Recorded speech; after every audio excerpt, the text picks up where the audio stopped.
Friends, the lessons that we learn from nature around us, from each tree, from each plant life, from each animal life, from the entire atmosphere is unique. Today, I would want to draw your attention to one little flower. Take some important lessons for life from that one little flower. And that flower is called the Night Queen. Take a look at this image very carefully. This is where the flower of the Night Queen comes from. It comes from a leaf. And what does this image teach us? One of the biggest lessons of nature is this: think outside of the box. Always remember there are different ways of being, different ways of existing. Just because everybody else sprouts in one particular way or the other, it doesn't mean you should also do the same. You could be different. In this world, we have several people who do things the same way. The harm that is done to nature, it is not just one person who does it. Several people follow a pattern that is not good for nature. If one person does it differently, a few people does it differently, a majority of the people would see it and they would perhaps think, yes, there are alternatives. So primarily, the sprouting of this beautiful flower teaches a lesson. Think outside the box. Think differently. This world has to be protected. This world has to be protected. Ecology has to be protected. Think outside the box how we can do it. And now, the second image. The second image that I would like to draw your attention to is the bud.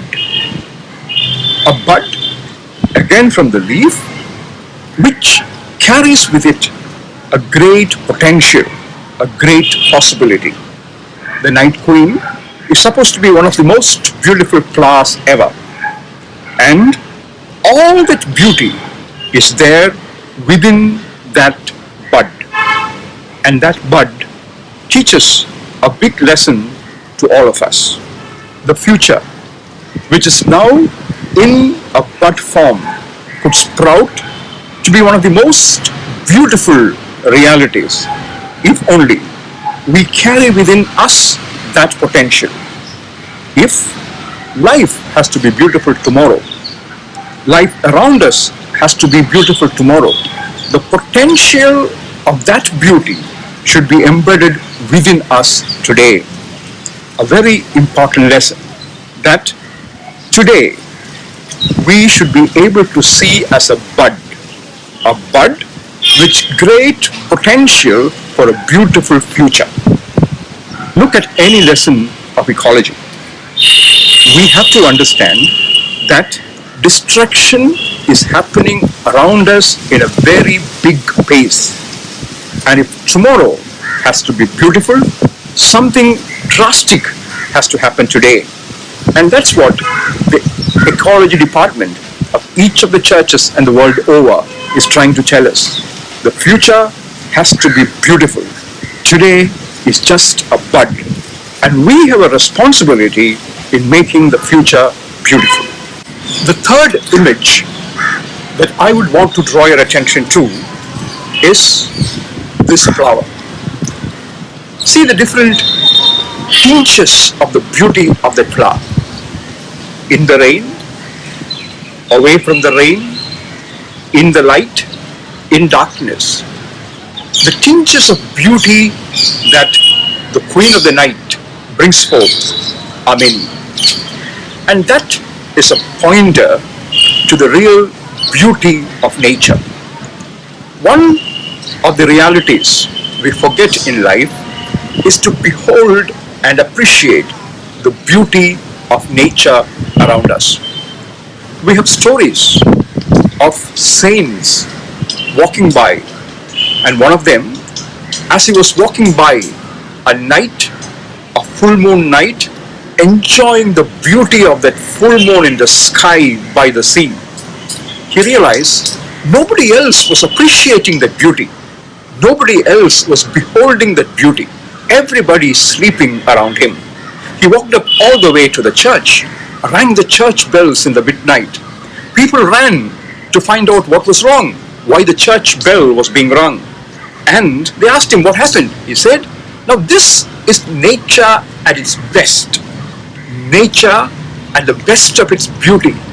I was so sorry that you are not able to behold that beauty. So I thought it was my moral responsibility to wake you up to see the beauty of nature. One of the key lessons any effort towards environmental protection should do is open the eyes of the people to see the beauty of nature and help them understand preserving and protecting that beauty for the next generation is our responsibility. It's not a charity that we do for the next generation. It is the right of the next generation to inherit all this creation with all its inherent beauty. We have no right to mar the beauty or to tamper with it. Let this be an important lesson that we learn. And now, take a look at this image. This is just one day after, and the flower has already faded. We realize that all the beauty that this flower had the previous night is not there anymore. And that is a pointer to the fleeting nature of most of the things around us. Its beauty at its best is for a limited period. And during that limited period, we should be able to behold it, appreciate it, and make the best out of it. The Lord Jesus Christ, in his Sermon on the Mount, said, look thou at some of those flowers. It will be there in all its beauty, but you see it today, and tomorrow you don't, like the grass of the field. The Lord cares for them, and he would care much more for all of you. The caring of God, which is expressed even in a flower or a plant that is there for a night, is now a responsibility that we take in. Care for whatever is around us the best we can. But also, it tells us about a future that is coming up where all this beauty might not be beheld as it is beheld today. And therefore, we should be aware of the fleeting nature, of the temporariness of all that is around us.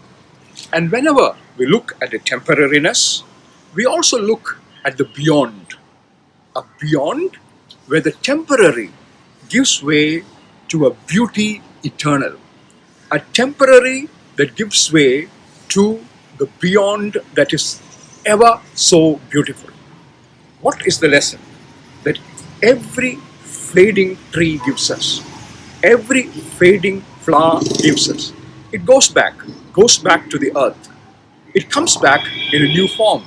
It comes back in a new form for some more time. But the groaning of creation would ultimately lead to a refreshing of all creation.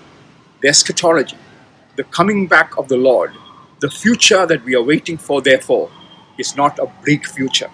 There is a beyond the decaying. There is a beyond the dying. There is a stone that will be rolled away, new life that will be sprouting. And whenever we engage in efforts to protect the environment, in all theological, ecological discourses, never be worried about temporary setbacks, temporary decay, because the hope takes us beyond that. The eschatological hope of a total renewal of creation, the new birth of creation, the new heaven and the new earth. Let that give us hope. Therefore, we looked at 4 pictures today. A picture of a flower coming out of the box, a bud that carries with it great responsibility, a flower that has all the beauty that is possible embedded, and a decay that is not the end, but a pointer to deeper life beyond. What are the lessons on ecology and environment that we learn? It's for you to decide. The future we are waiting for is coming soon. A future where earth stops groaning and creation rejoices. For that future to happen, you and I have a responsibility today. If we do not do it now, when? If it is not you and me, who else?